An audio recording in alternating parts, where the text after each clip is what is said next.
제가 오늘 말씀드릴 내용은 19세기 역사를 바꾼 두 개의 그래프에 대한 이야기입니다. 제가 한번 질문해 보겠습니다. 개, 고양이, 닭이 있습니다. 누가 평균 수명이 제일 길까요? 자, 오스트리아 과학 철학자 오토 노라이트라는 분은 1930년에 이런 그래프를 그렸습니다. 자, 여기 보면 선들이 생명의 줄이고요. 뒤쪽에 거북이까지 이렇게 나오게 됩니다.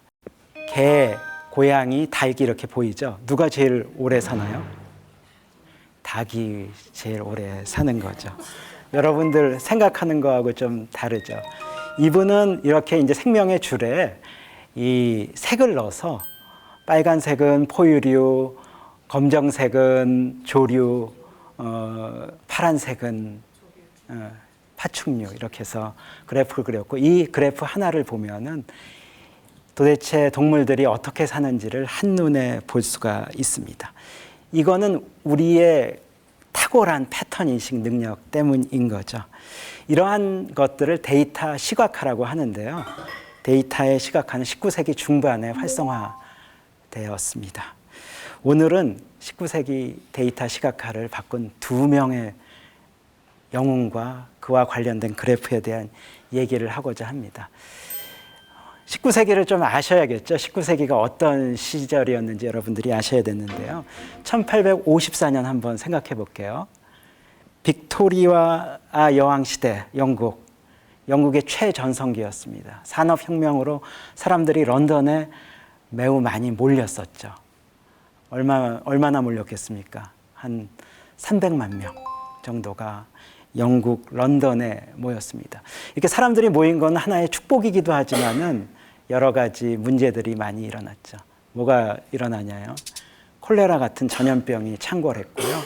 그 다음에 국가가 부강해지면 전쟁에 참여해야죠. 그래서 1854년 영국은 프랑스와 함께 러시아의 남하를 막고자 크림 반도에서 전쟁을 하게 됩니다. 크림 전쟁.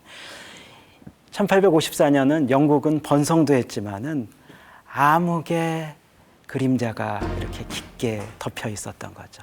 그랬던 그 암흑의 그림자를 거쳐드는 두 명의 영웅이 나타나게 되는 겁니다. 그 한 분이 나이팅게일이죠. 나이팅게일이 누군가요? 간호사죠. 그런데 통계학계에서는 통계학자로도 알려져 있습니다. 모르셨죠? 영국 통계학회의 최초의 여성 회원이었고요. 미국 통계학회에서도 첫 번째 명예 여성 회원이었던 거죠.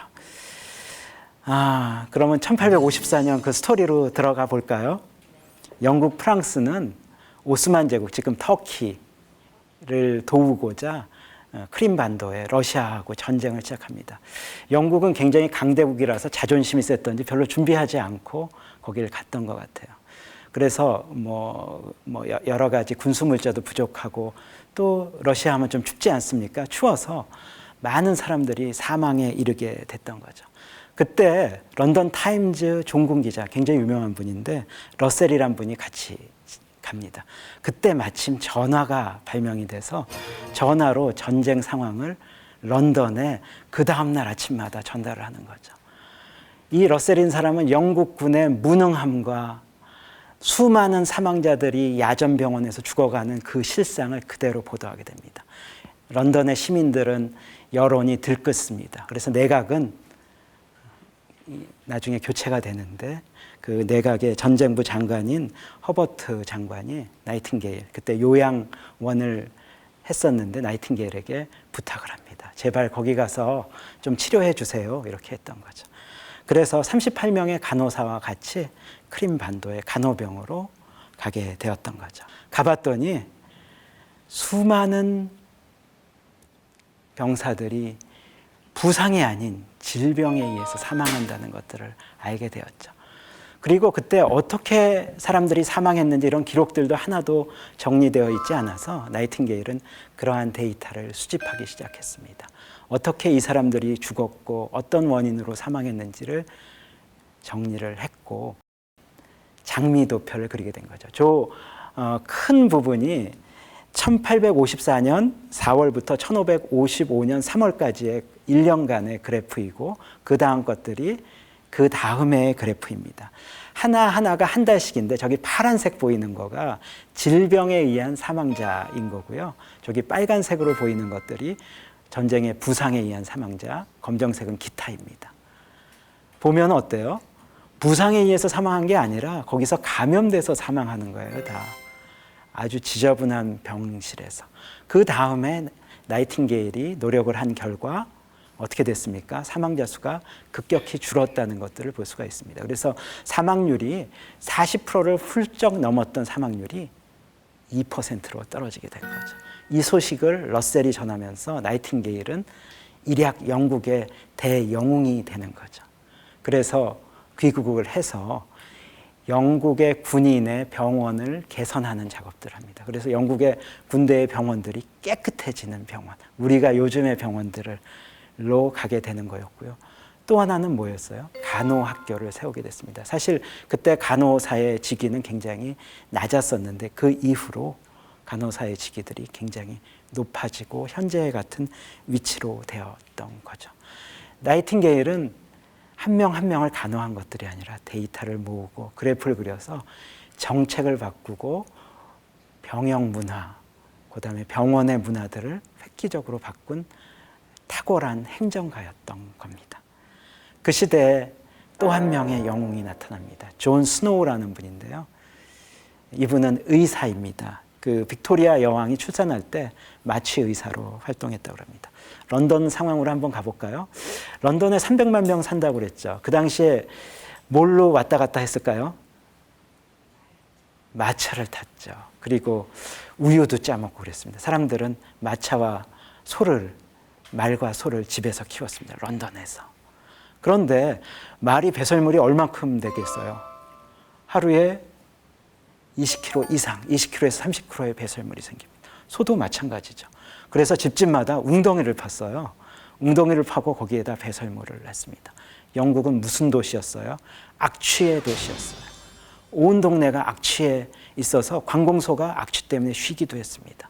콜레라가 주기적으로 발병이 했어요. 그래서 수만 명씩 죽었죠.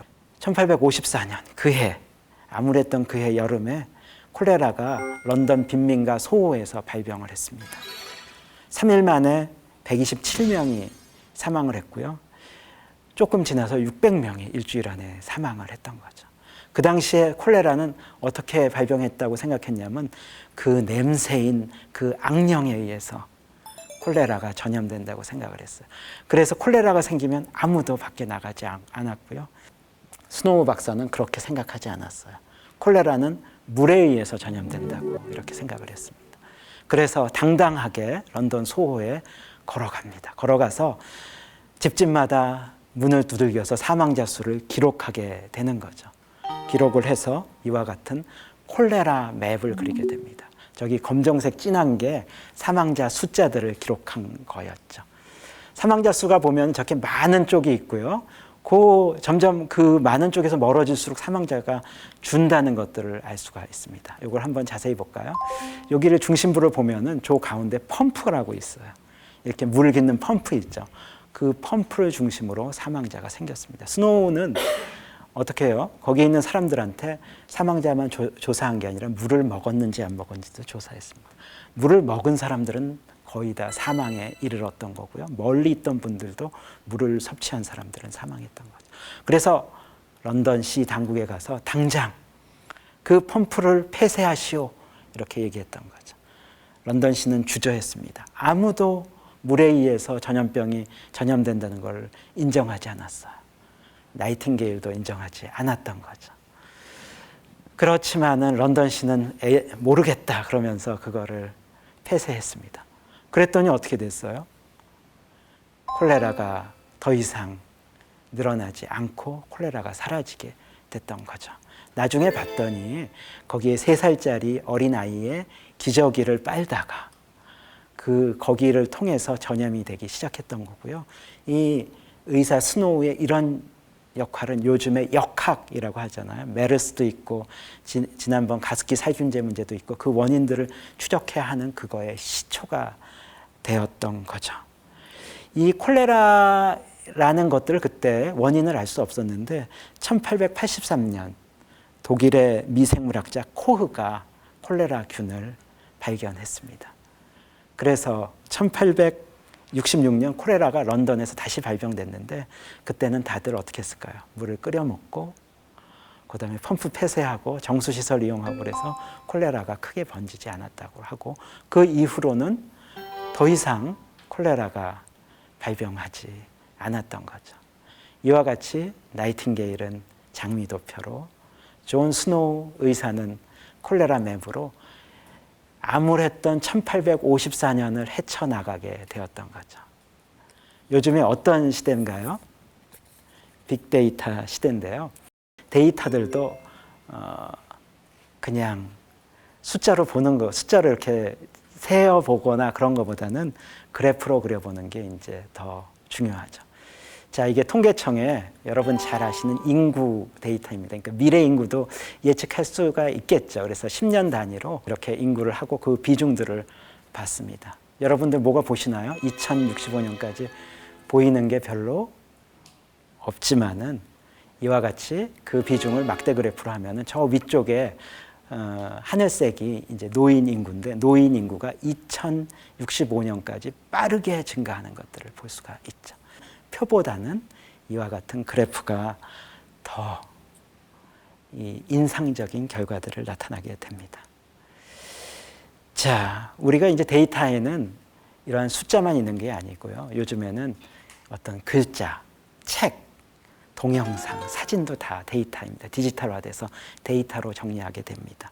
1963년 8월 23일 마틴 루터 킹 목사는 노예 해방 100주년 기념으로 행진을 하기 위해서 워싱턴 광장에서 연설을 합니다.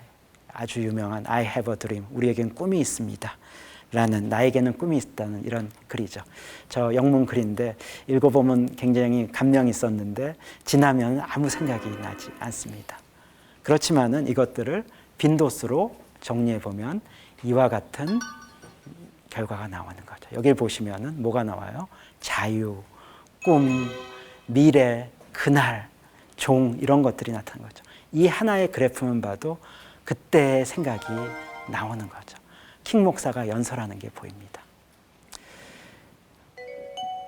맥캔들리스라가 테드 강연에서 이런 얘기를 했어요. 정보로 우거진 밀림을 헤매다가 아름다운 도표와 사랑스러운 데이터 시각화를 만나면 마음이 편해진다고 했습니다.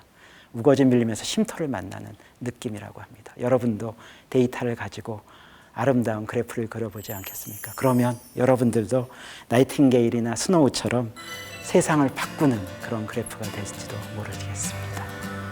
이것으로 마치겠습니다. 감사합니다.